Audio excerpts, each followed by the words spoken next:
Olá, alunos, meu nome é Ulisses. Eu já aulo o tema da aula que nós vamos debater, vamos discutir um pouco hoje. São os parâmetros curriculares nacionais para o ensino de história em séries iniciais, né? A gente debateu na última aula um pouco sobre a questão da importância das ciências sociais, especificamente, né, na formação das séries iniciais. E hoje a gente vai ver especificamente a disciplina de história, como ela se formou no Brasil, como ela se constituiu, a importância dela nas séries iniciais. Um panorama geral do ensino de história que a gente podia debater inicialmente é a questão do início oficial do ensino de história. O marco do início oficial do ensino de história é o ano de 1838, tá? No ano de 1838, a fundação do Imperial Colégio de Pedro II, que até hoje existe no Rio de Janeiro, é o Colégio Pedro II, tá? Foi no marco da fundação dessa escola, a história se constituiu como disciplina no Brasil, tá? E ela tem um início muito específico, muito detalhado, interessante para a gente debater, que é a questão da influência do positivismo, né? O positivismo é uma linha filosófica que tem como uma orientação a ideia de progresso, tá? A questão de que sempre o momento atual é o momento mais progressista, o melhor momento da história. E o momento anterior sempre é pior, tá? Aqui, no início do ensino de história, o positivismo surge como uma linha que coloca a Europa como o centro do mundo, que é a ideia do eurocentrismo. Então, a civilização europeia do século XIX é tida como a mais evoluída possível, mais evoluída no sentido tanto moral, quanto civilizatório, quanto ser humano, que hoje já é muito questionada essa ideia de ser mais evoluído, menos evoluído, mas no período, no século XIX, isso era muito acentuado no ensino de história, não só no Brasil, como no mundo em geral. O eurocentrismo e o positivismo foi uma influência muito grande sobre o ensino de história, sobretudo até a década de 1930, com a ditadura Vargas, tá? Ou seja, durante quase 100 anos, a ideia positivista da história dominou o ensino de história no Brasil. O que acontece na era Vargas? Na era Vargas, uma outra abordagem do ensino de história foi começar a se constituir no Brasil, que é a abordagem nacionalista, a valorização dos elementos nacionais. O próprio Getúlio Vargas, enquanto político, enquanto medidas políticas, ele desenvolve diversas questões nacionalistas, funda diversas empresas nacionais, que são empresas nacionais até hoje. E no ensino de história ficou marcado isso, a valorização dos povos brasileiros, a valorização dos acontecimentos históricos brasileiros, das datas históricas brasileiras, que até durante o começo do ensino de história, até a era Vargas, se colocava muito numa perspectiva de uma história global, de uma história europeia. A partir do Vargas começa essa valorização dos acontecimentos brasileiros, tá? E depois tem uma outra mudança no ensino de história que acontece durante a ditadura militar no Brasil. É o período de 1964 a 1985. Nesse período, o ensino de história se funde com outras ciências, tá? E acaba valorizando a questão nacional muito próxima de um ufanismo nacional. O que é um ufanismo nacional? O ufanismo é você dizer que uma coisa ela é melhor porque ela é daquela nação. Um exemplo, um acontecimento histórico é melhor no mundo porque aconteceu no Brasil, o brasileiro é melhor do que os outros, tá? E essa ideia do ufanismo nacional é muito presente na ditadura militar aqui no Brasil. Isso acontece de uma maneira geral em todos os países do mundo. Todo mundo quer valorizar mais a sua história do que a história dos outros, né? E acaba fazendo o ufanismo nacional de si mesmo, tá? Na ditadura militar, isso pegou um pouco dessa construção já do ensino de história durante a era Vargas e, vamos dizer, e tornou uma coisa, por ser brasileira, deveria ser considerada muito melhor do que a dos outros, tá? De uma maneira geral, isso no ensino de história acaba sendo hoje já de uma maneira, é uma forma de ensinar história, uma forma que se pratica em história em diversas instituições, mas é uma forma mais restrita, já tem outras abordagens do ensino de história. Porque a partir da década de 1980, em especial, começa uma outra abordagem do ensino de história a ser debatida, tá?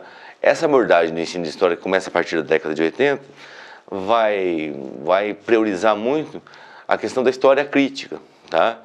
A questão não só do ensino de história enquanto você compreender fatos históricos, seja eles nacionais ou globais, mas entender criticamente a história.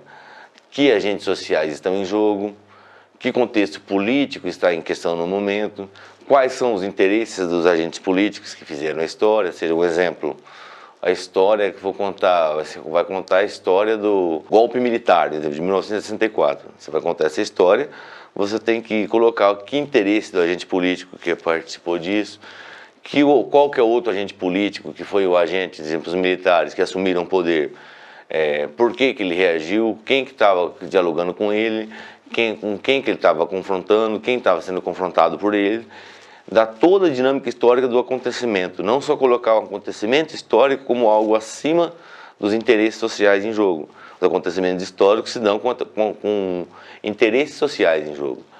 Então, essa linha mais crítica da história começa a ser debatida a partir da década de 1980, sobretudo com a ideia de redemocratização, que ela começa a abertura no final dos anos 70, a anistia e a abertura do regime político. Em 1985, o primeiro presidente civil é eleito, e a eleição para presidente só em 1989. A década de 1980 é muito marcada pela redemocratização, e por isso esse debate da história crítica aparece com mais força nesse período. Tá? A gente viu, por exemplo, da ditadura militar, né, ela passou no Brasil a última aí foi de 1964 a 1985, que teve uma implicação no ensino de história, tá? Que ainda, de certa forma, influencia até hoje diversas formações de historiadores, formações de formas de se ver a história,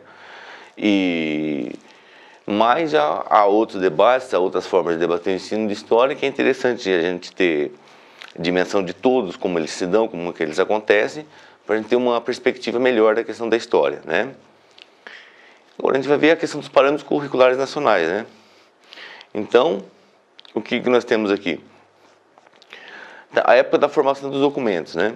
Os parâmetros curriculares nacionais, ele tem como objetivo padronizar o ensino em todo o território nacional, tá?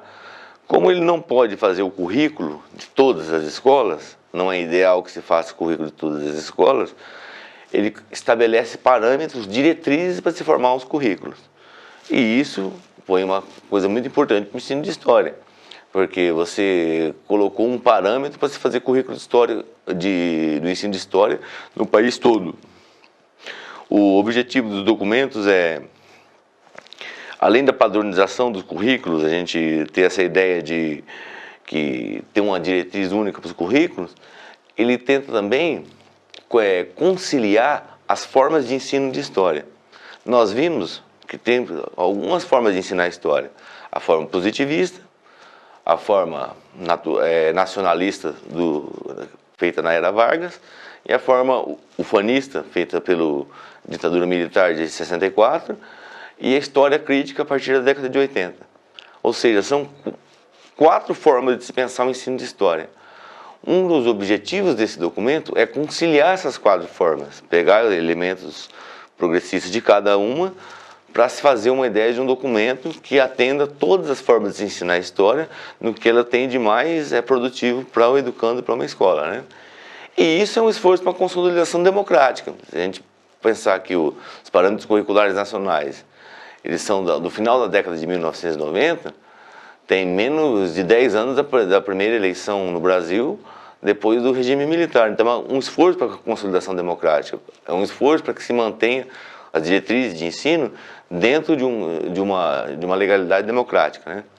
E tem os 2 ciclos das séries iniciais, né? No ciclo 1 se introduz a criança na escola, introduz buscando dentro disso fazer a história dela, a história da família, já colocar alguns elementos de história do Brasil. E o ciclo 2, que vai do 2º ao 5º ano, que já entra mais em história do Brasil em si e já começa a dar uma noção para a criança do que acontece internacionalmente e dá uma noção para a criança de que como a história ela se constitui como uma ferramenta importante para a formação dela, né? Aqui é uma citação do William Butler Yeats, né? A educação não é encher um balde, mas acender uma chama.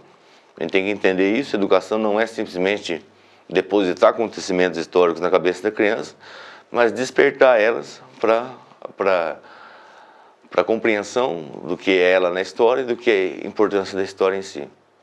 Muito obrigado por ter assistido a aula da gente. A gente pede que assista a próxima aula, aula 3, a continuidade dessa próxima aula. Muito obrigado.